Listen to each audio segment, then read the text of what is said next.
নমস্কার বন্ধুরা, বেঙ্গলি কিচেনে তোমাদের সকলকে স্বাগত। আজকে আমি নিয়ে চলে এসেছি ঘরোয়া পদ্ধতিতে ঘরোয়া উপকরণ দিয়ে কি করে দোকানের মতো স্বাদের ঘুগনি রান্না করা যায়। ভিডিওটা যদি ভালো লাগে তাহলে অবশ্যই লাইক করবে এবং সাবস্ক্রাইব করে আমার পাশে থাকবে। তাহলে চলো শুরু করে দিই রান্নাটা। প্রথমেই আমি দেখিয়ে দিয়েছি আমি ফোড়নে কি নিয়েছি, আর কি গুঁড়ো মশলা আমি ব্যবহার করেছি সেগুলোও এখানে দেখিয়ে দিয়েছি। এছাড়া কিছু বাটা মশলা এবং ধনেপাতা কুচি আমি ব্যবহার করেছি, আর রয়েছে কুচনো পেঁয়াজ এবং গরম মশলার গুঁড়ো। প্রথমে আমি কিছু আলু ছোট ছোট টুকরো করে কেটে নিয়েছি, আর ভেজানো ঘুগনির দানাটা এটা আমি 4 ঘন্টা আগে ভিজিয়ে রেখেছিলাম। সেই দানাটার মধ্যে একটা গোটা কাঁচা লঙ্কা এবং এক টুকরো দারচিনি আর পরিমাণ মতো জল দিয়ে একটা প্রেশার কুকারে নিয়ে আমি প্রেশার কুকারের ঢাকনা বন্ধ করে দিলাম এবং প্রেশার কুকারটাকে আমি একটা গ্যাস ওভেনে বসিয়ে দিলাম। 4 থেকে 5টা হুইসেল পড়লে পর আমি গ্যাস ওভেন বন্ধ করে দেবো। দেখো আমার ঘুগনির দানাটা সেদ্ধ হয়ে গেছে, একদম গলে যায়নি আবার একদম শক্তও নেই। ঠিক কতটা সেদ্ধ করেছি আমি সেটাও দেখিয়ে দিলাম। এরপর গ্যাস ওভেন অন করে একটা কড়াই বসিয়ে কড়াইটা গরম করে তাতে পরিমাণ মতো সাদা তেল দিয়ে দিয়েছি এবং অপেক্ষা করেছি যতক্ষণ না তেলটা গরম হয়। এরপর ওই গরম তেলে আমি প্রথমে কুচনো আলুগুলো ভালো মতো ভেজে নেব। যতক্ষণ না পর্যন্ত হালকা লাল হচ্ছে ততক্ষণ পর্যন্ত আমি ওই আলুর টুকরোগুলোকে ভালো মতো ভেজে নেব। এরপর ওই আলুগুলো ভাজা হয়ে গেছে, দেখো সেই আলুগুলোকে আমি তেল থেকে ছেঁকে আস্তে আস্তে করে তুলে নিচ্ছি।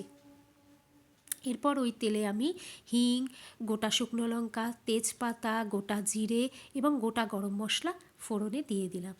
এরপর আমি ওই তেলটাকে একটু হালকা হাতে নাড়াচাড়া করব যতক্ষণ না পর্যন্ত এই ফোড়নটা একটু ভাজা ভাজা হয় এবং এটার থেকে একটা সুন্দর গন্ধ ছাড়ে। দেখো আমার ফোড়নটা কিন্তু আস্তে আস্তে ভাজা ভাজা হয়ে যাচ্ছে এবং এটার থেকে একটা খুব সুন্দর গন্ধও ছাড়ছে।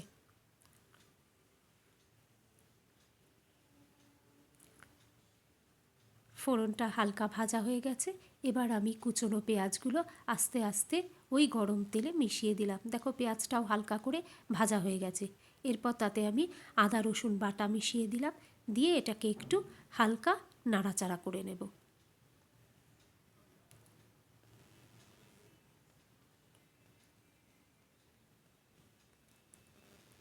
এরপর এতে আমি গোটা লঙ্কা, কাঁচা লঙ্কা এবং শুকনো লঙ্কা বেটে রেখেছিলাম সেটা মিশিয়ে দেব, আর দুটো ছোট ছোট টমেটো বেটে রেখেছিলাম সেটাও মিশিয়ে দেব।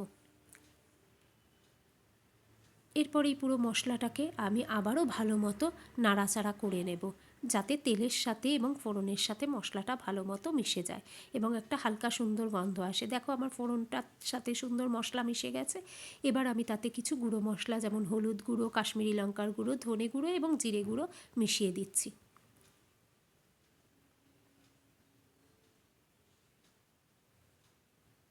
এরপর এই মশলাগুলোকে সমস্ত মশলার মিশ্রণটাকে ভালোভাবে নাড়াচাড়া করব যতক্ষণ না পর্যন্ত সেই মশলাটায় একটা সুন্দর রং আসে এবং মশলাটা থেকে তেল ছেড়ে যায়।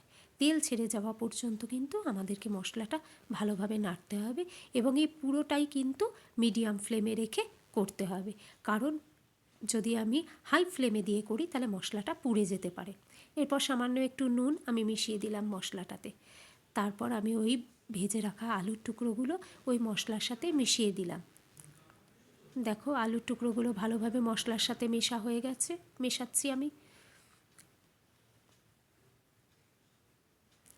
এরপর ওই সেদ্ধ করে রাখা ঘুগনির দানাগুলো আমি কড়াইতে দিয়ে দেব। আস্তে আস্তে করে ঘুগনির দানাগুলো ওই মশলার মধ্যে আমি ছেড়ে দিচ্ছি।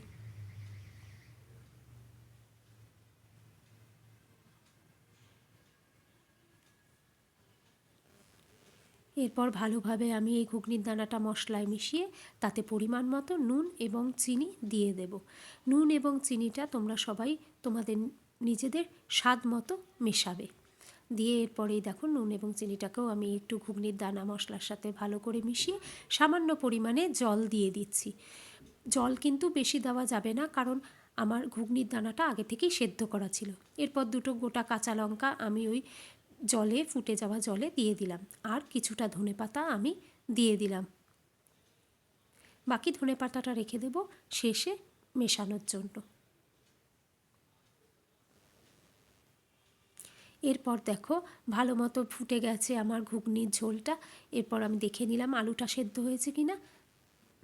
আমার রান্নাটা কিন্তু প্রায় কমপ্লিট হয়ে গেছে। এবার আমি গ্যাস ওভেনটা বন্ধ করে দিয়ে তাতে গরম মশলার গুঁড়ো মিশিয়ে দিলাম।